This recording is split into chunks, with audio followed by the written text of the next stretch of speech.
So first he was so when I come back out or whatever, he's like, because I also paid too. I forgot to say that. I also paid to get knocked out, basically. Not knocked out, but be put to sleep for this procedure. And I paid for that extra because I had that money where I didn't want to remember anything. So now I can't come back for 4 weeks.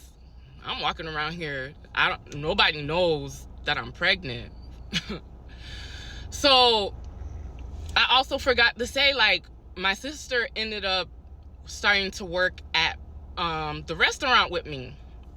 So for that little bit of time she was working at the restaurant with me, it's one like Friday or like nobody knows. Like, I'm just still walking around, like, still working, me and him be having our own little issues here and there, because now I'm like keep thinking like I really want to have this baby. Like, I didn't think I could have a baby, and now, but I already paid for it, so it was starting to bother me.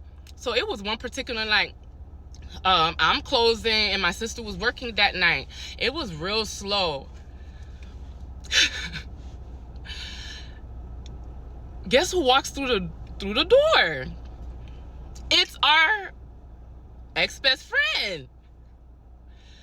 She didn't know. I don't think she seen my sister was working, because my sister was like cleaning or something, but I'm at the register counting, making sure everything's right. She walks through the door and my eyes just open so wide, and I kind of like I said, I used to hold grudges for a long time. So when she walked through the door, I was not happy. And you could tell she was nervous.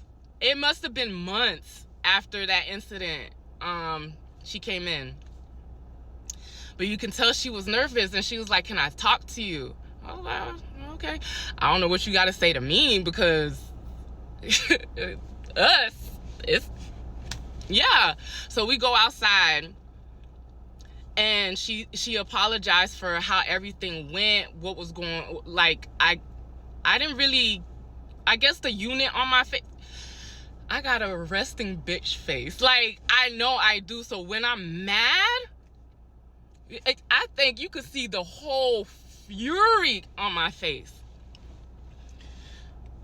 So when she basically comes back and apologizes and actually want to try to, because that's when we found out, like, her and her sister got their apartment. It was some whole other stuff that was going on with her.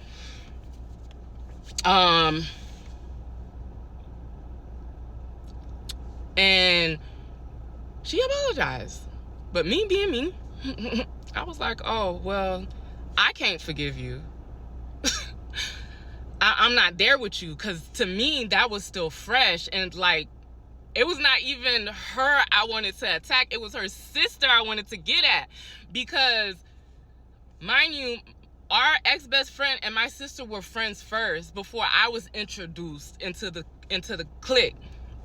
So really, I felt like you needed to go apologize to my sister, because at the end of the day, if y'all knew I was home, y'all wouldn't have pulled that.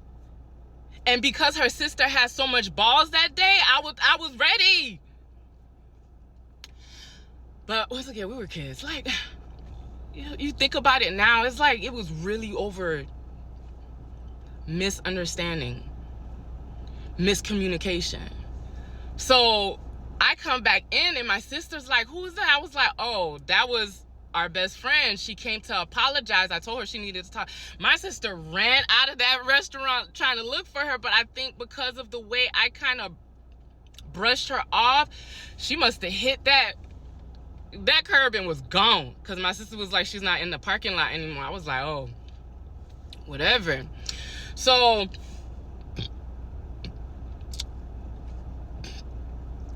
when that incident happened, then the following incident happened. Like, this all happened within the 4 weeks of me still carrying it and nobody knows.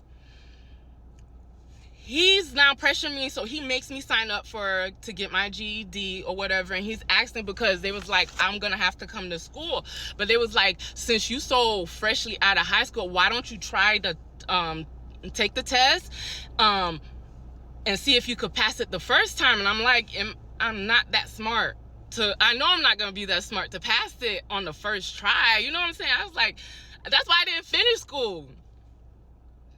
So he was like, okay, he signs me up for it like a week after or a month after, because he still wanted me some time to study.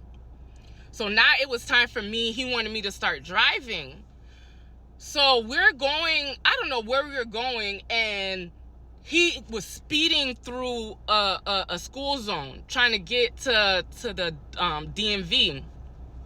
Mind you, I'm sitting there minding my business. Like I said, he can talk. He can talk. So he's speeding, trying to get to the DMV before because it was like 4 or 5 o'clock, because that's what he's making me do, like running me around, making me do all this stuff. So now he gets pulled over. So the excuse he tells the cops, oh, I'm pregnant and he's trying to rush to go to the hospital, Police was like, well, I'm big, so he was like, he's tapping my stomach. Oh, she doesn't feel good, and the police could tell by the way I'm looking at him, because when he hit my stomach, I'm like, for somebody who want to use that I'm pregnant, you sure were trying to use it for your advantage. So the police was like, well, I know she got it, but you still in the school's going, you still got to respect it. I got to still give you the ticket or whatever. Oh, he was pissed. He was pissed. He put all the blame on me. He put all the blame on me. He was like, you're the reason I got the ticket. If you wasn't standing there asking that. Mind you, he was the one asking these people at the GED place all these questions. All these questions. Oh, all I kept hearing, when you get back home, you're going to give me my money for that ticket. It's your fault. It's your fault. You're going to give me. Mind you, I just paid $250 for something I didn't even want. Now he was gonna make me pay another I think it was like $150 or $100 and something for this ticket. He made me pay it. He sure did. He sure did. So so when this situation of now it's time to get rid of